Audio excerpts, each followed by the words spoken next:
Welcome to the Alpine Village tour. I'm going to walk you through the village, cabinet by cabinet, providing you with some extra context, like historical, cultural, or geographic information for the items that you're seeing. I'll also talk a little bit about the village, how the display came to be, and a little bit about the set itself. Just to note, I'll be Americanizing all the pronunciations.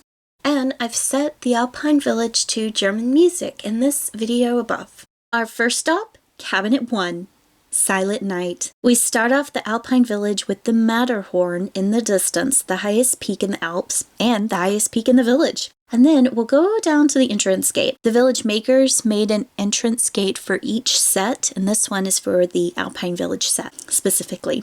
Here is a girl picking mountain flowers, particularly Edelweiss. You will see hints of this beloved white flower throughout the entire village. Here is the music publisher, and below are 4 children bringing home a Yule log.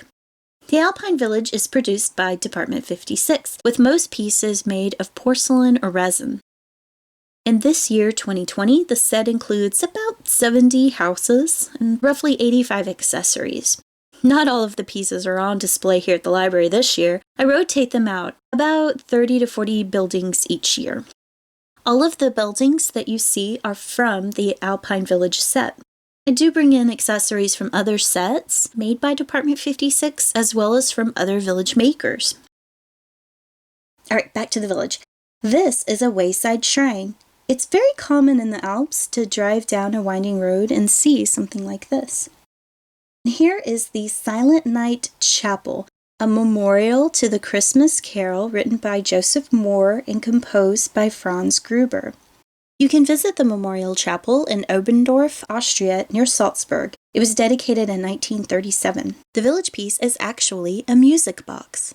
You can visit an exact replica here in the States, in Frankenmuth, Michigan. Here we have a miniature of St. Nicholas Church, the church where Silent Night was first performed on Christmas Eve, 1818. The church was completely destroyed after several floods in the 1890s. So to carry on with this all is calm, all is bright theme, here is a swan pond. Funny story on the swan pond, I have to clean it every week because it gets really staticky and draws in all the snowflakes around it. Moving on to Cabinet 2. This is a new addition to the village, highlighting the wine country along the Rhine River, the longest river in Western Europe. Now, you might be thinking, that's not Alpine. Well, actually, the river originates in the Swiss Alps, so it goes. There is a particularly famous rock cliff along the Rhine's castle country called the Lorelei, meaning murmuring rock, because of the echo caused by a small waterfall. Now, back in the day, sailors would swear the murmur was that of a beautiful enchantress dwelling on the rocks, beckoning them to come and meet their doom. Heinrich Heine wrote a poem called The Lorelei, which you can hear a snippet of in the video. Now, truthfully, this is a dangerous stretch of water, so any deaths were probably caused by geography, ineptitude, or alcohol, rather than the call of a siren. But hey, in the dark of night, who's to say a lonely, intoxicated sailor didn't see a beautiful woman on the cliff? Do you? Moving back up to Cabinet 3, this cabinet is dedicated to the city of Salzburg and music, the sound of music. Here we have the Von Trapp Mansion with the Von Trapp family singers. To the left of the house, you'll find the famous gazebo where Liesel and Rolf danced to 16 going on 17. If you were wondering why Liesel's dress is blue, it's because this is actually Captain Von Trapp and Maria. Not sure why. And this is also a music box which plays something good. I think it would be better with 16 going on 17, but that's just me. In the background, you'll see Nonnberg Abbey, the oldest convent in the German-speaking world. It's an important building in The Sound of Music, one of the first, one of the last seen in the film, and one I wish I had a porcelain piece of. But, as I always say, when in doubt, print it out! Over the right side is a statue of Mozart, a famous composer who hailed from Salzburg. You'll see a figure here. He's technically the mayor of the Alpine village, but in this scene, he's serving as Uncle Max. Beside Uncle Max is the Rock Riding School, which is the theater in Salzburg where the Von Trapp family made their great escape. I guess my second saying would be, if you can't find it in a village, just make it out of plaster. It worked here at least. Above him is my version of Mirabel Gardens, and to the right of that is the St. Michael Basilica in Mondsee, where in the film Maria and Captain Von Trapp were married. Though you can't see it clearly in the video, yes, her train is incredibly long. Moving back down to Cabinet 4 is the farm scene. Agriculture is alive and well in the Alps, and in this farm scene you'll see many different ways that people have sustained their families and economy, like herding sheep, making honey and hay. And here's Heidi, that famous Swiss heroine, her grandfather and Peter, and the goats. And there's more goats and other animals, but I almost forgot the pig stealing the food from the wheelbarrow. Moving over is Cabinet 5. And this cabinet has two themes. On the right side of the cabinet, you'll find craftspeople. Here we have a music box shop. And traditionally, family members would learn the family trade and continue it on for generations. I presume that this young lad is proposing to his girlfriend by giving her a replica of their new home, which is a tiny version of the music box shop. Next, we have a super detailed glass ornament shop. And next to that, we have a St. Nicholas figurine shop. And here is our first Alpine horn in the village. There are 3 in total. Here's the glass blower and the nutcracker shop. Now, both of these accompanying craftsmen are in the train area. I just didn't have enough room for them. Over to the left side of the cabinet is the Christkindl Post in Steyr, Austria, which has been around for over 70 years. Each year, 2 million letters are sent to this post office to get hand-stamped with a commemorative stamp. Moving past this bridge, and there's St. Nicholas. A little bit different from our Santa Claus, but nonetheless very famous in this region. At the end of the 1600s, a choir master and organist named Ferdinand Sortel wandered through the forest and set a wax figure of the Christ child in the hollow of a spruce tree, and he prayed for relief from his epilepsy, and he was miraculously cured. And the sign reads, "Merry Christmas" in German. The Christkindl church was built on this exact site. The altar was made from the spruce tree. Moving down is the Black Forest, my favorite cabinet. Rolling hills, thick woodlands, deep valleys, and waterfalls fit for a fairy tale make up the Black Forest. Though you won't find a woodsman or a wicked witch in this cabinet, it's the only one without any people. There are many forest animals you'll see, some not native to this particular region, a creative license. New to the forest this year is the otter family and bears stealing honey from a beehive. The details of these miniatures are amazing. If you look closely, you can see footprints in the snow, even fish in the water. This particular cabinet probably took me more time to construct than all the others, just because there are so many different levels to incorporate all of the animals. It really is the most fun to accessorize. My collaboration with the library began 4 years ago.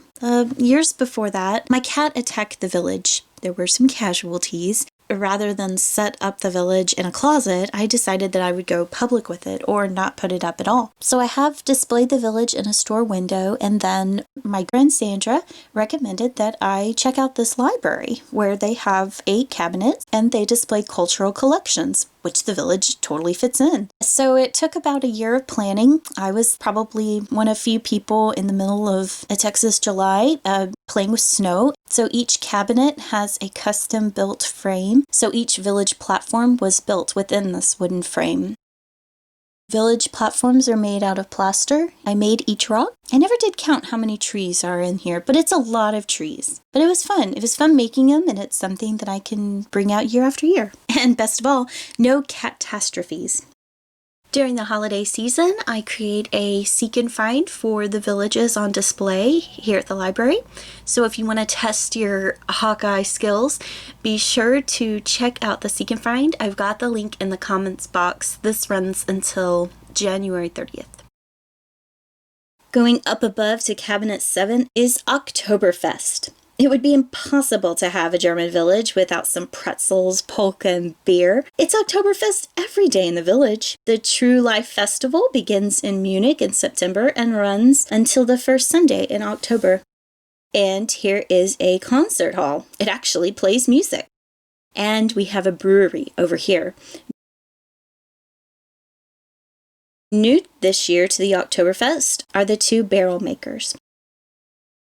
This is the largest folk festival in the world, and it starts with a parade of horse carriages. This one is heading to the beer hall on the left side of the cabinet.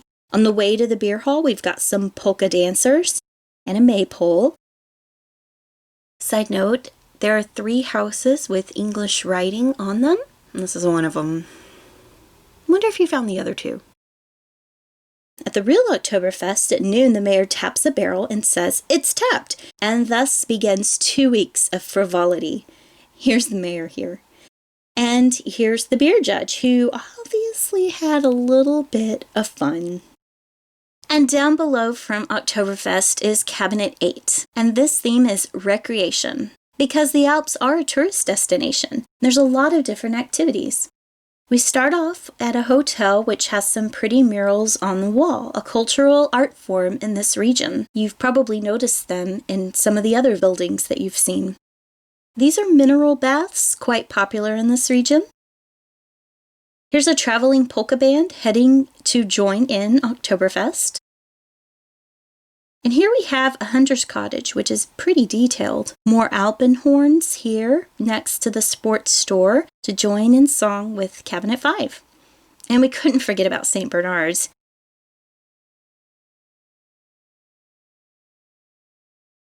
Horseback riding and carriage rides are also fun activities here. This one's heading to a picnic. And the ski lodge with the cutest concierge. Above are some hikers, probably heading up with the polka band. I built this platform especially for them. And now we're going to go and head over to the train, which sits atop a square counter in the library. We custom built a 4x4 square tabletop and built 4x4 sides around it. In this scene, we have a Christmas market. Each town in this region has them. Cities have multiple ones, some with roller coasters. They're very popular. We see a lot of food vendors and craftspeople here, some with coordinating booths from which they sell their wares. The village makers produce 1 market booth per year. We have more costumes, drinks, music, and dancing. In the back, we have a clock, a church, and a very famous castle, Neuschwanstein. This is the only display I build out each year, so I would say this one changes the most year to year. We normally have a tunnel, but this year I opted for a gorge. 2020. Well, thanks again for joining me on this Alpine Village tour. Good health to you, and I hope to see you next year.